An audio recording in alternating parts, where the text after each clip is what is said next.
Hello नमस्ते। एक और नए प्रैक्टिस सीट के साथ मैं विजय आप सभी साथियों का एनएस शिक्षा परिवार में स्वागत करता हूं। जैसा कि आप जानते हैं कि हमारी क्लासेज रेगुलर चलती हैं यूपीएसआई स्पेशल के लिए है। तो अगर आप यूपीएसआई की प्रैक्टिस करना चाहते हो तो हमारे चैनल के साथ जुड़ सकते हैं। ठीक है साथी, इसी के साथ में बिना देरी किए हम पहला क्वेश्चन आपकी स्क्रीन पे है, उत्तर देने का प्रयास कीजिए। और इसी के साथ में अगर आप हम बता देना चाहते हैं कि आप हमारे चैनल पर नए हैं तो चैनल के वीडियो को जो है लाइक करना है, चैनल को सब्सक्राइब करना है और शेयर करना है अधिक से अधिक इस वीडियो को अपने दोस्तों के साथ। पहला क्वेश्चन आपकी स्क्रीन पे है, उत्तर देने का प्रयास कीजिए साथी। पहला क्वेश्चन है अर्धविराम अर्धविराम चिन्ह कौन सा है। आपको बताना है कि इनमें से अर्धविराम चिन्ह कौन सा है। ऑप्शन ए देखेंगे, इसे क्या बोलते हैं, बताएंगे साथी। इसे बोलते हैं अल्प विराम। ऑप्शन डी देखेंगे, इसे बोलते हैं अल्प विराम। और ऑप्शन सी देखेंगे, इसे प्रश्नवाचक चिन्ह कहते हैं। क्या कहते हैं? प्रश्नवाचक चिन्ह कहते हैं। और इसे ऑप्शन बी देखेंगे, इसे विस्मयादिबोधक कहते हैं, विस्मयादिबोधक चिन्ह कहते हैं। और ऑप्शन ए क्या हो जाएगा, इसका राइट आंसर हो जाएगा, अर्धविराम चिन्ह इसे कहते हैं। बताएंगे अगला क्वेश्चन नंबर 2 आपकी स्क्रीन पर है, क्या होगा इसका आंसर। क्वेश्चन नंबर 2 है, कितना कितना अकेला आकाश किस विधा की रचना है। आपको बताना है किस विधा की रचना है। क्या ये उपन्यास है, क्या ये आत्मकथा है, क्या ये रेखा चित्र है, क्या ये यात्रा वृत्त है। बताएंगे इसका आंसर हो जाएगा ऑप्शन डी है, यात्रा वृत्तांत है। नरेश मेहता जी की रचना है। किसकी रचना है? यात्रा वृत्त विधा की रचना है, नरेश मेहता जी की रचना है। किसकी? नरेश मेहता द्वारा रचा गया है। किसके द्वारा? नरेश मेहता द्वारा रचा गया है। ठीक है साथी, याद रखेंगे। अगला क्वेश्चन बताएंगे, क्वेश्चन नंबर 3 है आपकी स्क्रीन पर, क्या होगा इसका आंसर। क्वेश्चन नंबर 3 है, जिसे कभी बुढ़ापा न आए, इस वाक्य के लिए सही शब्द कौन सा है। अमर है ऑप्शन ए, ऑप्शन बी है जीवट, ऑप्शन सी है यौवन, ऑप्शन डी है अजर। बताएंगे अमर का मतलब होता है जो कभी मरे न, जो कभी मरे न, वो उसे क्या कहते हैं? अजर, अमर कहते हैं, जो कभी मरे न। और जीवट उसे कहते हैं जिसका जीवन दृढ़ और मजबूत हो, जिसका जीवन क्या हो? दृढ़ और मजबूत हो, दृढ़ और मजबूत हो, उसे क्या कहते हैं? जीवट कहते हैं। मजबूत हो उसे क्या कहते हैं? जीवट कहते हैं। यौवन की बात करें, ये एक अवस्था है। यौवन क्या है? एक अवस्था है जो जवानी का समय होता है। जवानी का समय उसे क्या कहते हैं? जवानी के समय को क्या कहते हैं? यौवन अवस्था कहते हैं। ठीक है, तो इसका क्या आंसर हो जाएगा? ऑप्शन डी, अजर। जो कभी बूढ़ा ना उसे क्या कहते हैं? अजर कहते हैं। ठीक है साथी, बताएंगे अगला क्वेश्चन नंबर 4 आपकी स्क्रीन पर है, शुक्ल का विलोम कौन सा शब्द है। निःशुल्क है, कृष्ण है, सशुल्क है, सरस है। बताएंगे क्या होगा इसका आंसर। शुक्ल का अर्थ होता है सफ़ेद, सफ़ेद या कह सकते हैं उजला सफ़ेद को ही कहते हैं। इसका क्या हो जाएगा? कृष्ण। कृष्ण का मतलब होता है श्याम। कृष्ण का मतलब क्या होता है? श्याम। कृष्ण को श्याम भी कह सकते हैं या काला भी कहते हैं। कृष्ण को काला भी कहते हैं। निःशुल्क और सशुल्क आपस में एक दूसरे के अपोजिट हैं। सरस का मतलब होता है अच्छा, और इसका विलोम क्या हो जाएगा? नीरस। इसका विलोम क्या हो जाएगा? नीरस। ठीक है, याद रखेंगे। अगला क्वेश्चन बताएंगे, क्वेश्चन नंबर 5 है आपकी स्क्रीन पर, क्या होगा इसका आंसर। इनमें से पूर्वी किसे कहते हैं। इसमें से कौन सी बोली है जिसे हम पूर्वी कहते हैं। मैथिली को कहते हैं, ब्रज को कहते हैं, भोजपुरी को कहते हैं, बुंदेली को कहते हैं। बताएंगे साथी क्या होगा इस पर। भोजपुरी को पूर्वी भी कहते हैं क्योंकि ये पूरब क्षेत्र से आती है, तो इसलिए इसे पूर्वी भी कहते हैं, याद रखेंगे। अगला क्वेश्चन बताएंगे, क्वेश्चन नंबर 6 है आपकी स्क्रीन पर, वेदना मिली विदाई, यह है उक्ति किस रचनाकार की है। सूर्यकांत त्रिपाठी निराला जी की रचना की पंक्ति है ये, माधवी वर्मा की है, जयशंकर प्रसाद की है, अज्ञे जी की है। बताएंगे साथी इसकी पंक्ति है। इसका आंसर हो जाएगा ऑप्शन सी, जयशंकर प्रसाद जी की यह कविता है, आंसू रचना के भाग से ली गई है। किस? आंसू इनकी एक रचना है जो प्रसिद्ध रचना है। आंसू रचना से क्या किया गया? ली गई है यह कविता आंसू रचना से ली गई है। जयशंकर प्रसाद की रचना है, आवेदना मिली विदाई। अगला क्वेश्चन बताएंगे, क्वेश्चन नंबर 7 है आपकी स्क्रीन पर, इनमें से कौन सा उपसर्ग अरबी फारसी का है। बताएंगे इनमें से कौन सा उपसर्ग अरबी फारसी का है। उप है, कु है, ना है, पर है। बताएंगे उपसर्ग संस्कृत भाषा का है। किसका है? संस्कृत का है। अगर कु की बात करें, हिंदी और उर्दू में भी इसका प्रयोग होता है। किसमें? हिंदी और उर्दू में भी इसका प्रयोग होता है कु का। और ना की अगर हम बात करें तो इसका क्या आंसर हो जाएगा? अरबी फारसी जो है उपसर्ग क्या है? ना है। ठीक है, अब पर की बात करें तो यह हिंदी में भी मूल रूप से प्रयोग होता है, मूल रूप से प्रयोग होता है पर का भी हिंदी में मूल रूप से प्रयोग होता है, याद रखेंगे। ठीक है, अगला क्वेश्चन बताएंगे। क्वेश्चन नंबर 8 है आपकी स्क्रीन पर, क्या होगा इसका आंसर। क्वेश्चन नंबर 8 है क्रोध। क्वेश्चन नंबर 8 है क्रोध किस रस का स्थायी भाव है, आपको बताना है। एक अद्भुत रस का है, रौद्र रस का है, रौद्र रस 2 बार आ गया है, भयानक रस। बताएंगे क्या होगा। भयानक रस का होता है भय या डर, भय या क्या होता है, डर, भय या डर।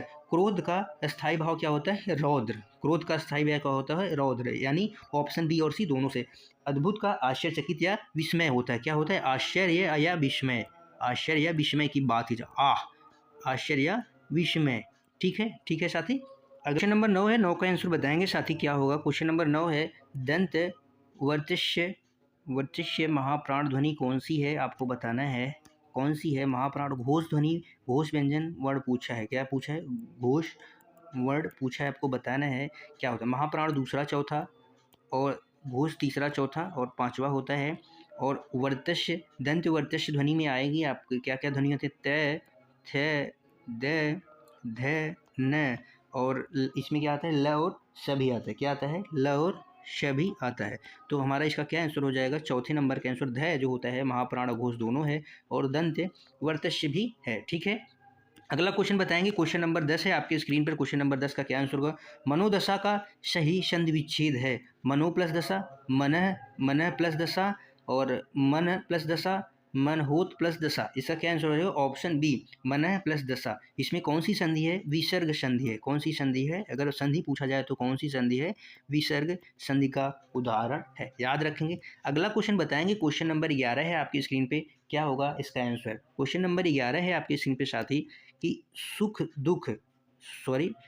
और दुख जो है, सुख और दुख की भावावेशमयी अवस्था विशेष का गिने चुने शब्दों में स्वर साधना का उपयुक्त चित्रण कर देना ही गीत है। यह उक्ति किस रचनाकार की है, सूर्यकांत त्रिपाठी निराला जी की है, धर्मवीर भारती की है, यज्ञ जी की है, महादेवी वर्मा जी की है। आज के ट्रेंड के अनुसार जो कथन है, कविता है, उक्ति है प्रसिद्ध लेखकों की, वो एग्जामों में पूछी जा रही है। तो बताना है आपको कि ये पंक्ति या ये उक्ति किसकी है। इसका आंसर हो जाएगा ऑप्शन डी, महादेवी वर्मा जी की प्रसिद्ध उक्ति है, सुख दुख की भावना और उपयुक्त चित्र कर देना ही गीत है। ठीक है, याद रखेंगे। अगला क्वेश्चन बताएंगे। क्वेश्चन नंबर 12 आपकी स्क्रीन पर है। क्वेश्चन नंबर 12 है, इनमें स्त्रीलिंग शब्द कौन सा है। संदेश है, खत है, चिट्ठी है, पत्र है। बताएंगे क्या है। जैसे हमने कहा संदेश, संदेश क्या किया था, संदेश भेजा जाता है, संदेश भेजा जाता है, ना कि भेजी जाती है। संदेश, आप वाक्य के प्रयोग से भी स्त्रीलिंग और पुल्लिंग शब्द निकाल सकते हैं। संदेश भेजा जाता है, हमने कहा संदेश भेजा जाता है। खत क्या होता है, खत लिखा जाता है, ना कि लिखी जाती है। खत क्या होता है, लिखा जाता है। चिट्ठी भेजी जाती है, क्या भेजी, चिट्ठी भेजी, ना कि चिट्ठी भेजा जाता है। चिट्ठी क्या है, स्त्रीलिंग। और पत्र भी क्या होता है, पत्र भी लिखा जाता है, पत्र भी लिखा जाता है, ना कि लिखी जाती है। ठीक है, तो इसका क्या आंसर हो जाएगा, ऑप्शन सी, चिट्ठी लिखी जाती है।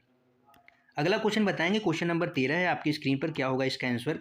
मैं आपके विचारों से अंशतः की बात की गई है, सहमत हूँ। इस वाक्य में कौन सा क्रिया विशेषण है, आपको बताना है कि इस वाक्य में कौन सा क्रिया विशेषण है। कालवाचक की अगर हम बात करें, कालवाचक में क्रिया के समय का बोध होता है, किसके, क्रिया के समय का बोध होता है, क्रिया के समय का बोध होता है। जैसे समय में अगर बात की जाए तो जैसे आज कल सुबह शाम, ये सब क्या है, समय का बोध कराते हैं। किसका बोध कराते हैं, समय का। अगर रीत की बात की जाए तो तरीकों के बारे में हमें पता चलता है, तरीकों या रीत के बारे में हमें पता चलता है। तरीकों या रीत जो होती है उसका पता चलता है। जैसे धीरे धीरे, अचानक से, धीरे धीरे अचानक से कोई कार्य हो गया तो अचानक से क्या है, रीत। स्थान में स्थान का बोध होता है, स्थान में किसका बोध होता है, स्थान का बोध होता है। इसका क्या आंसर हो जाएगा, अंशतः, यानी परिणाम की बात कर रहे हैं, परिणाम का इसका क्या आंसर हो जाएगा। मैं आपके विचारों से पूर्णतः सहमत हूँ तो परिणाम होता, अंशतः सहमत हूँ तो क्या होता है, फिर भी होता है परिमाणवाचक विशेषण हो जाएगा, याद करेंगे। परिमाण में मात्रा की बात की, किसकी, मात्रा की बात की जाती है। जैसे आप मात्रा की बात में जैसे आप समझेंगे, थोड़ा बहुत, थोड़ा क्या होता है, थोड़ा बहुत ज़्यादा, ये सब क्या है, थोड़ा बहुत ज़्यादा कम, ये सब क्या है, परिमाणवाचक के अंतर्गत आते हैं, याद रखेंगे। अगला क्वेश्चन बताएंगे, क्वेश्चन नंबर 14 है आपके स्क्रीन पर, क्या होगा इसका आंसर। भारतेंदु हरिश्चंद्र किस पत्रिका के संपादक थे। इंदु, मतवाला, कवि वचन सुधा, प्रताप पत्र। प्रताप पत्र का संपादन गणेश शंकर विद्यार्थी के द्वारा किया जाता है। गणेश शंकर विद्यार्थी ने किया था।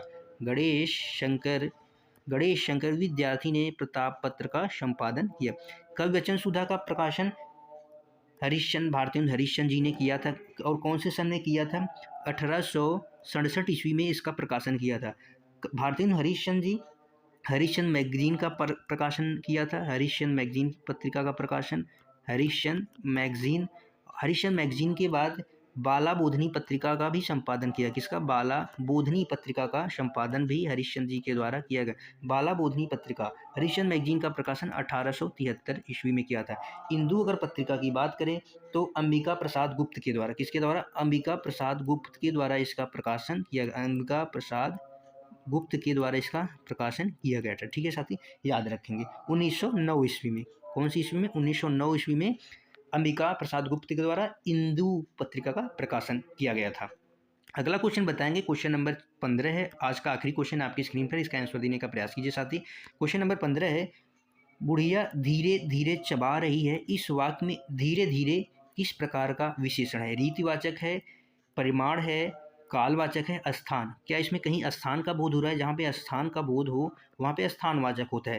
कालवाचक क्रिया के समय का बोध है, यहाँ पे समय का बोध हो रहा है, समय का बोध हो तो वहाँ पे क्या होता है, कालवाचक। जैसे समय की बात अगर की जाए आपसे तो आज, कल, सुबह, शाम, दोपहर, ये सब क्या है। आज, कल, सुबह, शाम, दोपहर, ये सब क्या है, काल। परिमाण की बात की जाए यानी मात्रा की अगर बात की जाए, ज़्यादा, थोड़ा, अंशतः, ज़्यादा, थोड़ा, अंशतः, ये सब क्या है, परिमाण की बात की जाए। रीत के बारे में बात की जा रही है, जैसे धीरे धीरे क्या है, रीति है। रीत यानी तरीकों के बारे में रीति बात की जाए तो यहाँ पे क्या हो जाएगा, रीतिवाचक क्रिया विशेषण हो जाएगा। अचानक आ जाए, रीत धीरे धीरे आ जाए, ये सब क्या है, रीतिवाचक क्रिया विशेषण। ठीक है साथी, याद रखेंगे। आज के लिए बस इतना ही बताएंगे साथी, क्लास कैसी लगी और आप बताएंगे क्लास में आपका स्कोर क्या था, 15 में से आपका कितना स्कोर बनता है। क्लास में अंत तक बने रहने के लिए आप सभी साथियों का एक बार फिर से धन्यवाद है। मिलते हैं अगली क्लास में, बेहतरीन क्लास में। तब तक के लिए बाय बाय। पढ़ते रहिए, खुश रहिए, मस्त रहिए। Thank you so much.